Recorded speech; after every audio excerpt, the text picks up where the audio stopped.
Hi. നമ്മൾ ഇന്ന് കാണാൻ പോകുന്നത് സെറ്റ് സർട്ടിഫിക്കറ്റുമായിട്ട് ബന്ധപ്പെട്ട ആപ്ലിക്കേഷൻ എങ്ങനെ സബ്മിറ്റ് ചെയ്യാന്നുള്ളതാണ്. കേരളത്തിൽ സെറ്റ് എക്സാമിനേഷൻ എന്ന് പറഞ്ഞാൽ state eligibility test examination. Higher secondary school അധ്യാപകരാകാൻ ആഗ്രഹിക്കുന്നവർക്ക് PG, B.Ed plus set exam പാസ്സായിരിക്കണം. അതിൽ ഹയർ ക്വാളിഫിക്കേഷൻ ഉള്ളവർക്ക് സെറ്റ് വേണ്ട, അല്ലെ M.Ed ഉള്ളവർക്ക് സെറ്റ് വേണ്ട. നെറ്റോ JRF അല്ലെങ്കിൽ M.Ed M.Phil ഉള്ളവർക്ക് സെറ്റ് എക്സാം പാസ്സാവേണ്ടതിൽ അവർക്ക് PG, B.Ed മാത്രം മതി. ബാക്കിയുള്ളവരെ സംബന്ധിച്ചിടത്തോളം അവർക്ക് സെറ്റ് സർട്ടിഫിക്കറ്റ് ആവശ്യമാണ്. നമ്മൾ സെറ്റ് എക്സാമിനേഷൻ എഴുതി വർഷത്തിൽ 2 തവണയാണ് സെറ്റ് എക്സാമിനേഷൻ നടക്കുന്നത്. സെറ്റ് എക്സാമിനേഷൻ നടത്തുന്നത് LBS എന്ന് പറയുന്ന സെന്ററാണ്. കേരള ഗവൺമെന്റിന് കീഴിലുള്ള LBS എന്ന് പറയുന്ന സെന്ററാണ് സെറ്റ് എക്സാമിനേഷൻ നടക്കുന്നത്. സെറ്റ് എക്സാമിനേഷൻ നമ്മൾ പാസ്സായതിനു ശേഷം സെറ്റ് സർട്ടിഫിക്കറ്റിന് നമ്മൾ എങ്ങനെയാണ് അപേക്ഷ കൊടുക്കേണ്ടത് എന്നുള്ളതാണ് നമ്മൾ ഇതിനകത്ത് കാണാനായിട്ട് പോകുന്നത്. അതിനു മുമ്പ് ഒരു സെറ്റ് എക്സാമിനേഷന് അപേക്ഷ കൊടുത്തതിന് ശേഷം സെറ്റ് എക്സാമിനേഷൻ അപേക്ഷ കൊടുക്കുമ്പോൾ നമ്മുടെ കയ്യിൽ എന്തൊക്കെ ഡോക്യുമെന്റുകൾ ആവശ്യമാണെന്നുള്ളതാണ് നമ്മൾ ആദ്യം അറിയേണ്ടത്. ഒന്ന് വേണ്ടതെന്ന് പറയുന്നത് ഡേറ്റ് ഓഫ് ബർത്ത് പ്രൂവ് ചെയ്യുന്നതിന് വേണ്ടി SLC ബുക്കിന്റെ copy. So we need SLC ബുക്കിന്റെ ജെറോക്സ് കോപ്പി ആവശ്യമാണ് ഡേറ്റ് ഓഫ് ബർത്ത് പ്രൂവ് ചെയ്യുന്നതിന് വേണ്ടി. പിന്നെ PGയുടെ പോസ്റ്റ് ഗ്രാജുവേറ്റ് എക്സാമിനേഷന്റെ ഒന്ന് പ്രൊവിഷണൽ സർട്ടിഫിക്കറ്റ് അല്ലെങ്കിൽ original certificate. Then we need mark ലിസ്റ്റിന്റെ കോപ്പി. സോ നമുക്ക് ആദ്യം SLC ബുക്ക് ആവശ്യമാണ്. SLC ബുക്ക് വേണം. PGയുടെ സർട്ടിഫിക്കറ്റിന്റെയും മാർക്ക് ലിസ്റ്റിന്റെയും കോപ്പി ആവശ്യമാണ്. അതുപോലെ തന്നെ നമുക്ക് വേണ്ടതെന്ന് പറയുന്നത് ബി എഡ് ഡിഗ്രിയുടെ സർട്ടിഫിക്കറ്റും മാർക്ക് ലിസ്റ്റും ആവശ്യമാണ്. അപ്പൊ ഇതിന്റെ മൂന്നിന്റെ ജെറോക്സ് കോപ്പി നമുക്ക് വേണം. ഒരെണ്ണം ഓരോ സെറ്റ് വേണം. പിന്നെ വേണ്ടതെന്ന് പറയുന്നത് നമ്മുടെ അല്ലെങ്കിൽ ബി എഡോ കേരളത്തിന് വെളിയിലുള്ള ഏതെങ്കിലും ഒരു യൂണിവേഴ്സിറ്റിയിൽ നിന്നോ ഏതെങ്കിലും ഒരു സെൻട്രൽ ഗവൺമെന്റ് ഇൻസ്റ്റിറ്റ്യൂഷനിൽ നിന്നാണ് പാസ്സായതെങ്കിൽ കേരളത്തിലെ ഏതെങ്കിലും ഒരു യൂണിവേഴ്സിറ്റി നൽകുന്ന റെക്കഗ്നീഷൻ ആൻഡ് ഇക്വലൻസി സർട്ടിഫിക്കറ്റ് ആവശ്യമാണ്. റെക്കഗ്നീഷൻ ആൻഡ് ഇക്വലൻസി സർട്ടിഫിക്കറ്റ് എന്താണെന്ന് അറിയില്ലാത്ത ഒത്തിരി ആളുണ്ടാവും. റെക്കഗ്നീഷൻ ഇക്വലൻസി സർട്ടിഫിക്കറ്റ് എന്താണെന്നുള്ളത് ഡീറ്റെയിൽ ആയിട്ട് നമ്മുടെ ഈ ചാനൽ തന്നെ വേറൊരു വീഡിയോയിൽ recognition certificate, equivalency certificate, eligibility certificate, migration certificate എന്നതിനെ പറ്റിയുള്ള ഡീറ്റെയിൽസ് വളരെ ക്ലിയർ ആയിട്ട് കൊടുത്തിട്ടുണ്ട്.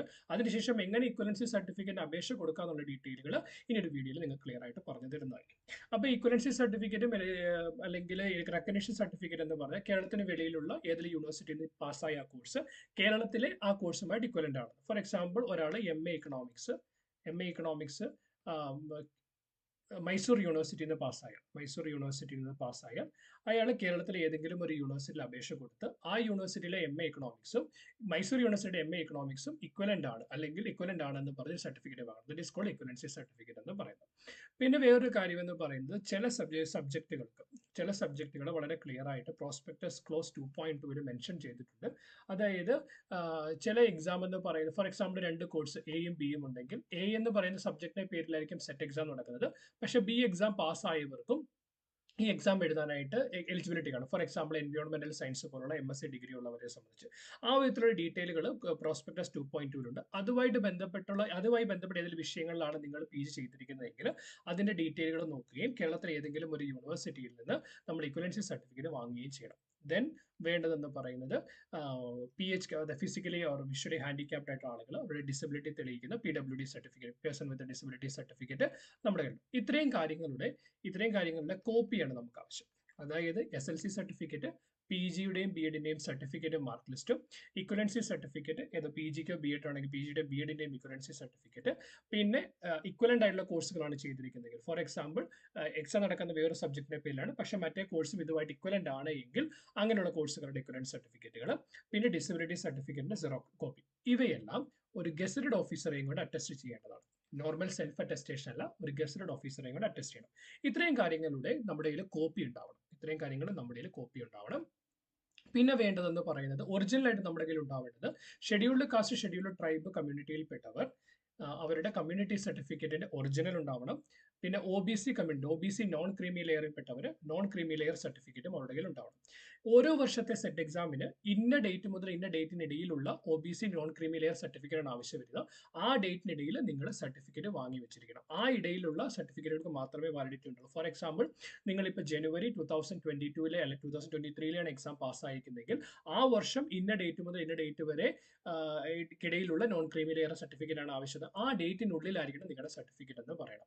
പിന്നെ നിങ്ങൾ ഡിഗ്രി പി ജി സെക്കൻഡ് ഇയറോ അല്ലെങ്കിൽ ബി എഡ് സെക്കൻഡ് ഇയറോ ചെയ്യുമ്പോൾ ഫൈനൽ ഇയറോ ചെയ്യുമ്പോഴാണ് നിങ്ങൾ സെറ്റ് എക്സാം എഴുതുകയും പാസ്സാവുകയും ചെയ്തത് എങ്കിൽ നിങ്ങൾ ആ സമയത്ത് അത് പഠിച്ചുകൊണ്ടിരിക്കുമായിരുന്നു എന്ന് പ്രൂവ് ചെയ്യുന്ന ഒരു ഡിക്ലറേഷൻ ഫോം ഉണ്ട്. ആ ഡിക്ലറേഷൻ ഫോം ഞാൻ കാണിക്കാം.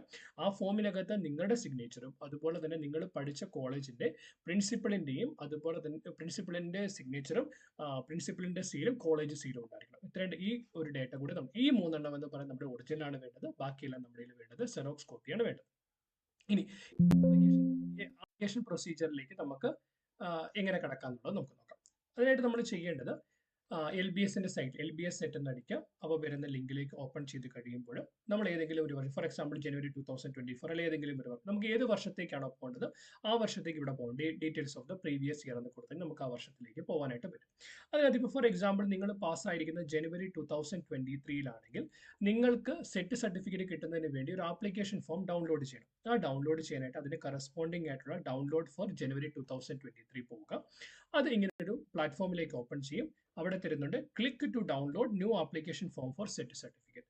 അവിടെ നിങ്ങളുടെ റോൾ നമ്പറോ അല്ലെങ്കിൽ രജിസ്റ്റേർഡ് മൊബൈൽ നമ്പറോ സെറ്റ് എഴുതിയ സബ്ജക്ട്, സെറ്റ് എഴുതിയ ഡിസ്ട്രിക്ട്, നിങ്ങളുടെ ഡേറ്റ് ഓഫ് ബർത്ത് കൊടുത്തു കഴിയുമ്പോൾ നിങ്ങൾക്ക് ഒരു ആപ്ലിക്കേഷൻ ഫോം ഡൗൺലോഡ് ചെയ്യാനായിട്ട് പറ്റും. നിങ്ങൾ ഡൗൺലോഡ് ചെയ്യുന്ന ആപ്ലിക്കേഷൻ ഫോം എന്ന് പറയുന്നത് ഏകദേശം ഈ ഒരു ഫോമിലായിരിക്കും ഇരിക്കുക. ഇതാണ് നിങ്ങളുടെ ആപ്ലിക്കേഷൻ ഫോം എന്ന് പറയുന്നത്. ആപ്ലിക്കേഷൻ ഫോമിൽ നിങ്ങളുടെ ഫോട്ടോ, നിങ്ങൾ എഴുതിയ ജില്ല, നിങ്ങൾക്ക് കിട്ടിയ മാർക്ക്, നിങ്ങളുടെ ആപ്ലിക്കേഷൻ നമ്പർ, നിങ്ങളുടെ registration number, name of the candidate, date of birth, പിന്നെ ഇമെയിൽ ID, നിങ്ങൾ ഏത് വിഷയത്തിലാണ് നിങ്ങൾ PG ചെയ്തിരിക്കുന്നത്, ഏത് വിഷയത്തിലാണ് നിങ്ങൾ BEd ചെയ്തിരിക്കുന്നത്. നമ്മൾ ഓൾറെഡി ആപ്ലിക്കേഷൻ ഫോമിൽ കൊടുത്തിരിക്കുന്ന ഡാറ്റകളെല്ലാം ഇതിനകത്തുണ്ടാവും. അതൊന്ന് ക്രോസ് ചെക്ക് ചെയ്യണം. മൊബൈൽ നമ്പർ തുടങ്ങിയ ഡാറ്റകളെല്ലാം ഉണ്ടാവും. അതിനുശേഷം നിങ്ങൾ എന്താ ചെയ്യേണ്ടതെന്ന് വെച്ച് കഴിഞ്ഞാൽ ഇവിടെ നമ്മൾ കൊടുത്തിരിക്കുന്ന അഡ്രസ്സും നമ്മൾ ആപ്ലിക്കേഷൻ ഫോമിൽ കൊടുത്തിരിക്കുന്ന അഡ്രസ്സും ഇവിടെ പ്രിന്റ് ചെയ്തിട്ടുണ്ടാവും. നമ്മൾ ആപ്ലിക്കേഷൻ കൊടുത്തതിന് ശേഷം സെറ്റ് സർട്ടിഫിക്കറ്റ് ഏത് അഡ്രസ്സിലാണ് തിരിച്ചു വരേണ്ടത് ആ അഡ്രസ്സ് നമ്മളിവിടെ എഴുതേണ്ടിയിരിക്കുന്നു. പിന്നെ എഴുതേണ്ടത് നമ്മളിപ്പോൾ PG പാസ്സായത് ഏത് യൂണിവേഴ്സിറ്റിയിൽ നിന്നാണ്, നമ്മുടെ രജിസ്റ്റർ നമ്പർ, ഫസ്റ്റ് ഇയറിലെ രജിസ്റ്റർ നമ്പർ എന്തായിരുന്നു, ഏത് മാസം ഏത് വർഷം, സെക്കൻഡ് ഇയറിലും അത് കറസ്പോണ്ടിങ് ഡീറ്റെയിലുകൾ കൊടുക്കുക, നമ്മുടെ percentage off mark. Same way നമ്മൾ എന്ത് ചെയ്യണം, BEdന്റെ ഡീറ്റെയിലും കൊടുത്ത് ഇതൊരു പ്രിന്റ് എടുത്ത് എഴുതി അതിനുശേഷം നമുക്കിവിടെ താഴെ അവർ സൈൻ ചെയ്യാൻ ആവശ്യപ്പെടുന്നത് നമ്മുടെ സൈനും ഡേറ്റും ഇട്ട് നമ്മുടെ ഈ ആപ്ലിക്കേഷൻ ഫോം റെഡിയാക്കി വെക്കാം. ഫണ്ട്സി അപ്പോൾ നമ്മുടെ ആപ്ലിക്കേഷൻ ഫോം ഉണ്ട്, പറഞ്ഞ സർട്ടിഫിക്കറ്റുകളുടെ എല്ലാം കോപ്പി ഉണ്ട്, പിന്നെ നമ്മുടെ കയ്യിൽ പിന്നെ ഉള്ളത് എന്താണ്, ഒറിജിനൽ വേണ്ട സർട്ടിഫിക്കറ്റ് അല്ല, ഒറിജിനൽ വേണ്ട. അതിന് നമ്മൾ നോക്കാതെ പോയൊരു സാധനമായിരുന്നു ഡിക്ലറേഷൻ ഫോം എന്ന് പറയുന്നത്. ഈ ഡിക്ലറേഷൻ ഫോം എന്താ സംഭവം എന്ന് വെച്ച് കഴിഞ്ഞാൽ നമ്മൾ LBSന്റെ സൈറ്റിൽ പോയി കഴിഞ്ഞാൽ LBSന്റെ സൈറ്റിൽ നിന്ന് നമുക്കൊരു ഡിക്ലറേഷൻ ഡൗൺലോഡ് ചെയ്യാൻ പറ്റും. ആ ഡിക്ലറേഷൻ ഇങ്ങനെയാണ് ഇരിക്കുക. ഡാഷ് ഇവിടെ നിങ്ങളുടെ പേര്, അഡ്രസ്സ് കൊടുക്കുക. I M A final year student of PG ആണോ BEd ആണോ എന്ന് സെലക്ട് ചെയ്യുക. ഞാനിപ്പോൾ ജനുവരി 2024 എടുത്തുള്ള ഓരോ വർഷത്തിനും കറസ്പോണ്ടിങ് ആയിട്ട് നിങ്ങൾക്ക് ഡൗൺലോഡ് ചെയ്യാവുന്നതാണ്. ഇവിടെ നിങ്ങൾ സൈൻ ഇട്ടതിന് ശേഷം നിങ്ങൾ പഠിച്ച കോളേജിലെ പ്രിൻസിപ്പലിന്റെ സൈനും സീലും വാങ്ങുക. ഇങ്ങനെ സൈനും സീലും വാങ്ങുന്നതിനാണ് ഡിക്ലറേഷൻ ഫോം എന്ന് പറയുന്നത്. ഈ ഡിക്ലറേഷൻ ഫോം നമുക്ക് എവിടെ നിന്ന് ഡൗൺലോഡ് ചെയ്യാന്ന് വെച്ചാൽ നമ്മൾ സെറ്റിന്റെ ആപ്ലിക്കേഷൻ എടുത്ത് അതേ ലിങ്കിൽ പോയി കഴിഞ്ഞ് കഴിഞ്ഞാൽ അവിടെ ഏതാണോ കറസ്പോണ്ടിങ് വർഷം ആ കറസ്പോണ്ടിങ് വർഷത്തെ പ്രോസ്പെക്ടസ് എടുത്തു കഴിഞ്ഞാൽ അതിനകത്ത് കറസ്പോണ്ടിങ് വർഷം നിങ്ങൾ ചൂസ് ചെയ്താൽ അതിനകത്ത് declaration for final year PG and BEd student എന്ന് കാണിക്കും. അവിടെ നിന്ന് നിങ്ങൾക്ക് ഡിക്ലറേഷൻ ഫോം ഡൗൺലോഡ് ചെയ്യാം. ഡിക്ലറേഷൻ ഫോമും ഡൗൺലോഡ് ചെയ്ത് എല്ലാ സെറോക്സ് കോപ്പികളും നമ്മുടെ റെഡിയായി. അതുപോലെ തന്നെ നമ്മുടെ ഡിക്ലറേഷൻ ഫോം റെഡിയായി. പിന്നെ ഒറിജിനൽ വേണ്ടത് original ready, application form print എടുത്ത് സൈൻ ചെയ്തു. ഇനി നമ്മൾ ചെയ്യേണ്ടത് ആപ്ലിക്കേഷൻ അയക്കേണ്ടത് ഏത് അഡ്രസ്സിലേക്കാണ്. നമ്മുടെ ആപ്ലിക്കേഷൻ അയക്കേണ്ട അഡ്രസ്സ് എന്ന് പറയുന്നത് director LBS centre for science and technology, extra police road, Nandavanam, Palayam, Trivandrum എന്ന് പറയുന്ന അഡ്രസ്സിലേക്കാണ് നമ്മൾ ആപ്ലിക്കേഷൻ അയക്കേണ്ടത്. ആപ്ലിക്കേഷൻ അയക്കുന്നതിന്റെ കൂട്ടത്തിൽ നമ്മൾ ചെയ്യേണ്ടത് നമ്മളൊരു ത്രെഡ് കവർ വാങ്ങണം. അതായത് ത്രെഡഡ് പോസ്റ്റൽ കവർ, A4 സൈസുള്ള ത്രെഡഡ് പോസ്റ്റൽ കവർ വാങ്ങിയതിന് ശേഷം അതിൽ 41 രൂപയുടെ സ്റ്റാമ്പ് ഒട്ടിക്കണം. 40 എന്നാണ് എഴുതിയിരിക്കുന്നത്, പക്ഷെ 41 രൂപയുടെ സ്റ്റാമ്പ് ഒട്ടിക്കണം. കാരണം സ്പീഡ് പോസ്റ്റിൽ നമുക്ക് തിരിച്ചയക്കുമ്പോൾ പോസ്റ്റൽ ചാർജ് എന്ന് പറയുന്നത് 41 രൂപ. ഒരു ത്രെഡഡ് കവർ അതിൽ നമ്മൾ എന്ത് ചെയ്യണം, അതിൽ നമ്മൾ 41 രൂപയുടെ സ്റ്റാമ്പ് ഒട്ടിക്കുക. അതിനുശേഷം എന്താ ചെയ്യണമെന്ന് വെച്ചാൽ അതിലൊരു അഡ്രസ്സ് എഴുതാം. അഡ്രസ്സ് എഴുതേണ്ടത് നിങ്ങളുടെ അഡ്രസ്സ് എഴുതണം. അതായത് സെറ്റ് സർട്ടിഫിക്കറ്റ് ഏത് അഡ്രസ്സിലേക്കാണോ വരേണ്ടത് ആ സർട്ടിഫിക്കറ്റ് അഡ്രസ്സ് കൂടി എഴുതി ആ ഒരു പോസ്റ്റൽ എൻവലപ്പ് ഈ കവറിനുള്ളിൽ വെക്കണം. കവറിനുള്ളിൽ ആപ്ലിക്കേഷൻ ഫോം ഉണ്ട്, വേണ്ട സെറോക്സ് കോപ്പികളുണ്ട്, ഗസ്റ്റ് ഓഫീസർ അറ്റസ്റ്റ് ചെയ്തത്, പിന്നെ ഒറിജിനൽ വെക്കാൻ പറഞ്ഞ ഒറിജിനലുകളുണ്ട്, ഡിക്ലറേഷൻ ഫോം ഉണ്ട്, ആപ്ലിക്കേഷൻ ഫോം ഉണ്ട്, പിന്നെ ഈ ത്രെഡഡ് കവർ ഉണ്ട്. ഇത്രയും വെച്ചതിന് ശേഷം നമ്മൾ ഈ പറഞ്ഞിരിക്കുന്ന മുകളിൽ പറഞ്ഞിരിക്കുന്ന അഡ്രസ്സിലേക്ക് സ്പീഡ് പോസ്റ്റ് ആയിട്ട് അയച്ചു കഴിഞ്ഞാൽ സർട്ടിഫിക്കറ്റുകളുടെ വെരിഫിക്കേഷന് ശേഷം 2 മാസത്തിനുള്ളിൽ സർട്ടിഫിക്കറ്റുകളുടെ വെരിഫിക്കേഷൻ ശേഷം 2 മാസത്തിനുള്ളിൽ നിങ്ങളുടെ വീട്ടിലേക്ക് സെറ്റ് സർട്ടിഫിക്കറ്റ് ലഭിക്കുന്നതാവും. ഇങ്ങനെയാണ് നമ്മൾ സെറ്റ് സർട്ടിഫിക്കറ്റിനുള്ള ആപ്ലിക്കേഷൻ പ്രൊസീജിയർ ചെയ്യുക. നിങ്ങൾക്ക് ഇതിനകത്ത് ഡീറ്റെയിലുകൾ മനസ്സിലായി ഇതിനകത്ത് ക്ലിയർ ആയിട്ട് ഡീറ്റെയിലുകൾ മനസ്സിലായി എന്ന് ഞാൻ വിശ്വസിക്കുന്നു. ഡീറ്റെയിലുകൾ മനസ്സിലായെങ്കിൽ നിങ്ങൾക്ക് ഇതുമായിട്ട് ബന്ധപ്പെട്ട് എന്തെങ്കിലും സംശയം ഉണ്ടെങ്കിൽ കമന്റ് സെക്ഷനിൽ പറയുക. നിങ്ങൾക്ക് വീഡിയോ വർക്ക്ഫുൾ ആണെന്ന് വിശ്വസിക്കുന്നു. വർക്ക്ഫുൾ ആണെങ്കിൽ ലൈക്ക് ചെയ്യാനായിട്ടും കമന്റ് ചെയ്യാനായിട്ടും ചാനൽ സബ്സ്ക്രൈബ് ചെയ്യാനും ശ്രമിക്കുക. Thank you so much.